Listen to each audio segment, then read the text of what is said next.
ગુજકેટ 2026ના 3 અતિ મહત્વના નિયમો ધ્યાનથી મગજમાં ઉતારી દેજો એટલે તમે લોકો હેરાન ના થાઓ. બરોબર છે? કેમ કે 2026માં ગુજકેટ આવશે 3 મહિનાની વાર છે, વધારે વાર નથી. એટલે હવે તમારા લોકોને બધી ડિટેલ ખબર હોવી જરૂરી છે. ને આપણે આ પેજ ઉપર સિરીઝ ચાલુ કરવાના છીએ તમારા ગુજકેટ બોર્ડ અને એડમિશન પ્રોસિજરની. તો પેજને ફોલો કરી દેજો એટલે તમને કોઈ મિસ્ટેક ના થાય. અને તમારે ફ્રી ઓફ કોસ્ટ બેટા ગુજકેટની પ્રિપેરેશન કરવી હોય, સ્ક્રીન ઉપર એક નંબર આવે છે જેમાં GUJCET board JEE free of cost preparation as well as admission counselling બધું તમને લોકોને ત્યાં આગળ મળશે. ફટાફટ વોટ્સએપ મેસેજ કરો, મિસ ના કરો.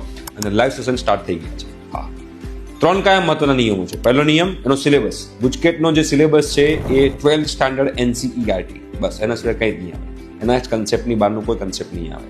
બીજું, ગુજકેટમાં નેગેટિવ માર્કિંગ છે. એક ક્વેશ્ચન ખોટો લખ્યો, ખોટો આન્સર ટીક કર્યો તો -0.25 થશે. ઓકે.